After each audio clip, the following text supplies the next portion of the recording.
అధికారంలోకి రాగానే టీడీపీలు కొత్త దందా చాలు చేసినట్టున్నారు. అవును, మళ్ళా సభ్యత్వాల పేరు చెప్పి దొరికిన కాడికి దోసుకుంటున్నారట. అది కూడా పేదల దగ్గర. ఇంకో గీ అక్కే సాక్ష్యం. తమ డబ్బులే ₹1,00,000 తీసుకొని ఇక ఇస్తలేరట, ఇస్తలేరట. పేదలకు సూపర్ 6 పథకాలు ఇస్తలేరు గాని ఉల్టా పేదలనే సూపర్ గా దోసుకుంటున్నారు టీడీపోళ్ళు. ఇగో ఈ అక్క పేరు లక్ష్మీనాయక్, శ్రీకాకుళం జిల్లా మెలియాపుట్టి మండల్ వసుంధర ఊరి ఇల్లది. టీడీపోళ్ళు ₹1,00,000 ఈ అకౌంట్ల నుంచి ట్రాన్స్ఫర్ చేసుకున్నారట. ఇగిస్తలేరట. చెప్పక్క అసలు ఏం జరిగిందో. ₹100 సభ్యత్వం చేసి అమ్మ మీ పక్కింటి ఆమెది అని చెప్పారు. వాళ్ళు స్కానర్ చూపించారు. నేను స్కానర్ చేశాను. స్కానర్ చేస్తే అందులో నాకు సరిగ్గా ₹100 చెప్పారు కదా, ₹100 అయి ఉంటుందని నేను నా పిన్ నెంబర్ కొట్టేశాను. కొట్టేస్తే ₹1,00,000 ట్రాన్స్ఫర్ అయిపోయి. అదన్నట్టు మ్యాటరు. ఇస్తామంటున్నారట, ఇస్తలేరట. ఇప్పటికి 3 నెలలు అవుతున్నదట. మరి మీ ఎమ్మెల్యే సార్ చెప్పకపోయినావు అక్క, ఆయనకి ఇట్లా ఇవ్వకపోవునా? కావాలంటే అటెంక వచ్చిన డబ్బులు ఆయననే తీసుకోమాను. మరి ఇచ్చేస్తామన్నారు. ఇప్పటి వరకు మాకు ఏ డబ్బులు రాలేదు, ఏ మెసేజ్ రాలేదు వెళ్ళినట్టు. మరి మీరే నాకు ఏదో ఒక న్యాయం చేయించాలి. నమస్కారం. ఆయనకు చెప్పినా లాభం లేదన్నట్టు గీదుల్లా పరిస్థితి. టీడీపీ నేత సలానా వెంకట్రావు ఇట్లా సభ్యత్వం పేరు చెప్పి ₹1,00,000 ట్రాన్స్ఫర్ చేయించుకున్నాడట. మరి ఇకనన్నా ఈమె ₹1,00,000 ఈమెకి ఇస్తారా లేకుంటే ఇట్లనే ఇప్పించుకుంటారో కదా. పాపం 3 నెలలు అంటే వడ్డీకి ఎంత మునిగినట్టు. రూపాయి కూడా పెట్టుకున్న వాళ్ళ పైసలు తీసుకొని ఇట్లా తిప్పల పెట్టుడేందుల్లా మరీను. పిల్లగాడు అయ్యగారు, ఇటు పిల్ల తరపు అమ్మానాన్నలు, అటు అబ్బాయి తరపు అమ్మానాన్నలు, ఇక 2 వైపులు చుట్టాలు. పెళ్లి మండపం, ఫంక్షనాలు, బాజా భజంత్రులుంటే జోరుగా పెండ్లైతుంది. అయ్యగారు మంత్రాలు చదువుకుంటా ఒక్కో తంతు పూర్తి చేస్తుంటే చివరికి పిల్లగాడు అమ్మాయి మెడల 3 ముళ్ళు వేస్తాడు కదా. అయితే ఇక్కడ మాత్రం పెళ్లికి అందరూ వచ్చిర్రు. కాకపోతే ఏం జరిగిందంటే అమ్మ బాబోయ్ ఇదేందయ్యా ఇదే మేమెన్నడు చూడలే అని అంటారా? మరి అనాల్సిందే, అట్లుంటది మరి ఇచ్చంత్రం. ఇంతకు మ్యాటర్ ఏందో అర్థమైంది కదా. ఎస్, పెళ్లి పిల్లగాడే అయ్యగారు అవతారం ఎత్తి తన పెళ్లికి తానే మంత్రాలు చదువుకున్నాడు. ఇంకా అడిదిక్కు అమ్మాయి గారు కూడా చూడండి అబ్బాయి మీద చెయ్యేసి ఎట్లా చూసిందో.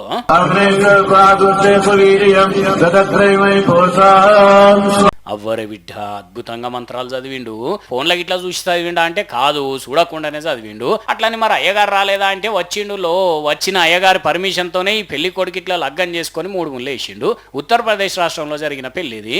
మంత్రాలు చదువుకోకుండా రింగులు మార్చుకొని లగ్గం చేసుకున్న వాళ్ళని చూసినాము, దండలు మార్చుకొని లగ్గం చేసుకున్న వాళ్ళని చూసినాం. కానీ అయ్యగారిని ముంగడ పెట్టుకొని మరి అబ్బాయే అయ్యగారు అవతారం ఎత్తి లగ్గం చేసుకున్నాడు అయితే ఇప్పుడే చూస్తున్నాంలే. ఇగో ఇట్లా జరుగుతాయి ఆడాడ లగ్గాలు. చూడాల్సిందే, ఆశ్చర్యపోవాల్సిందే. గంతే. మా అక్కలకు బంగారం అంటే మస్తు ఇష్టం. అందుకనే బంగారం కోసం పెన్మిటిని పైసలు అడుక్కుంటారు, పోపు డబ్బాల పైసలు దాచుకుంటారు. అవ్వగారింటికాడ అడుక్కున్న పైసలను బంగారానికే పెడతారు. అంతెందుకు, పెన్మిటి సరుకులకు పైసలు ఇచ్చిపోతే మిగిలిన పైసలను కూడా బంగారమే కొంటారు కదా. అయితే ఈ అక్కలకు బంగారమైనా వెండైనా కొనేటందుకు పైసలు అక్కర్లేదు, కానీ వాళ్ళు అనుకున్నది చేతులు పడుతుంది. ఎట్లా అంటారా? ఇగో ఇట్లా. రైట్, 2 అక్కలు బంగారం షాప్లకు వచ్చేండ్రు. ఓనరు బంగారం వెండి గొలుసులు అన్ని చూపెడుతున్నాడు. మంచిగా మాటల్లో పెట్టి ఇంకా వెరైటీలు తీయమంటే పాప మా అన్న నిజంగానే కొంటారు కావచ్చు అని చూపిస్తూనే ఉన్నాడు కదా. అయితే ఇక చూడుండ్రి అక్కల పనితనం ఎట్లా మొదలైందో.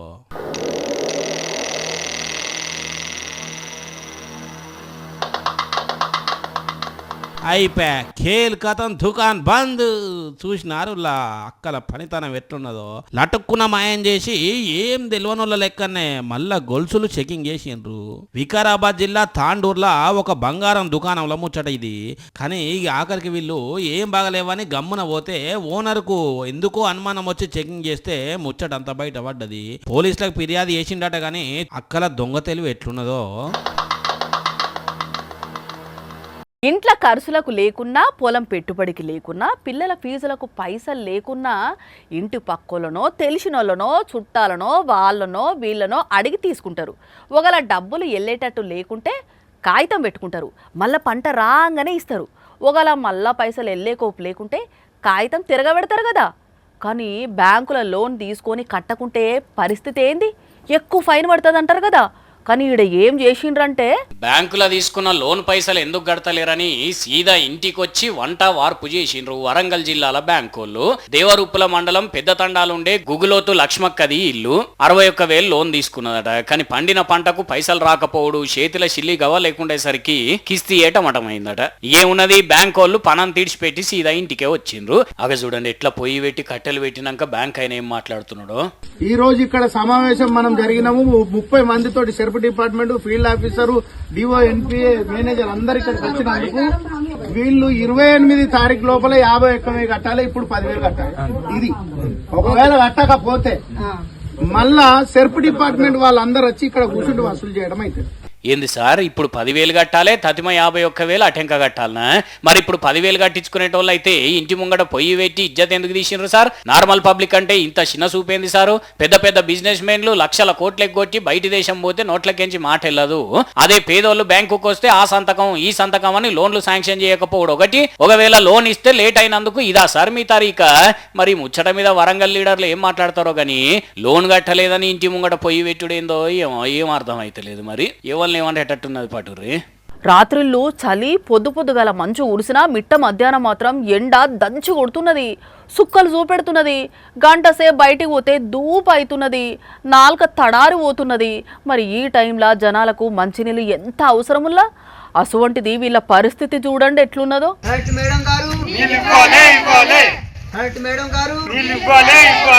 కలెక్టర్ మేడం గారు నీళ్లు రాలే ఏం రాలే అనుకుంటా జర మా బాధను చూసైనా మా నినాదాలు వినైనా మంచినీళ్లు తెచ్చే ఉపాయం చేయమని మోకాళ్ళ మీద కూర్చొని నెత్తిన బిందెలతోని చేతులెత్తి మొక్కుతున్నారా ఆదివాసీ అక్కలు. అగ చూడండి పాపం మంచినీళ్లు తాగినరో తాగలేదో నోరంతా ఎండుకపోతుంటే ఎట్లా బాధపడుతున్నారో. అనకాపల్లి జిల్లా రోలుగుంట మండల్ పెదగరువు ఊరు అక్కలు ఇల్లంతా. కొద్ది రోజుల నుంచి వీళ్ళకి వచ్చే పైప్ లైన్ లో బురద వస్తున్నదని ఆ నీళ్లు తాగుడు బంద్ చేస్తే ఇప్పటి వరకు ఎవ్వరు పట్టించుకుంటలేరట. 8 కిలోమీటర్ల దూరం పోయి తెచ్చుకుంటున్నారట నీళ్లు. ఇక నన్న కలెక్టర్ మేడం స్పందించాలే, నీళ్లు తెచ్చే ఉపాయం చేయాలి అని కోరుతున్నారు. కానీ ఈ రోజుల్లో కూడా 8 కిలోమీటర్ల దూరం నుంచి నీళ్లు తెచ్చుకుంటున్నారు అంటే ఆడ పరిస్థితి చూడండి ఎట్లున్నదో.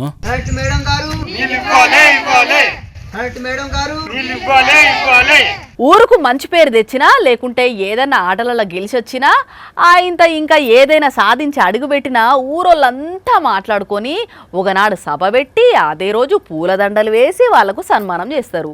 ఇంకా వాళ్ళ గొప్పతనం గురించి చెప్తారు. మ్యాక్సిమం మనుషులకే సన్మానం చేస్తుంటే చూసినాం కదా. అయితే ఇక్కడ చూడండి ఎవరికి సన్మానం చేసిర్రో.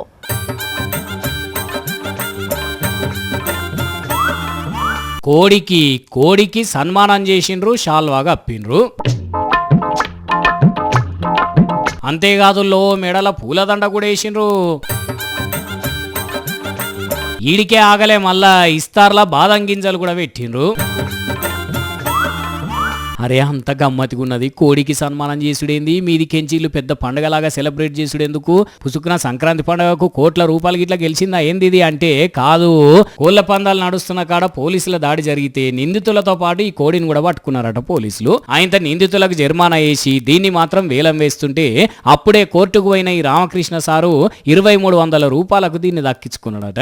వేరేటోళ్ళు ఎవరైనా కానీ దీన్ని కొంటే కోసుకొని తింటారని సారే వేలంలో పాల్గొన్నాడట. ఇప్పుడు ఈ కోడిని తీసుకుపోయి ఫామ్ హౌస్ లీడ్స్ పెడతాడట. కానీ వేలంలో కోడిని దక్కించుకొని సన్మానం చేసి పూలదండలు షాల్వాలు గప్పి బాదం పప్పులు పెట్టుడే గమ్మతిగా ఉన్నదిలే.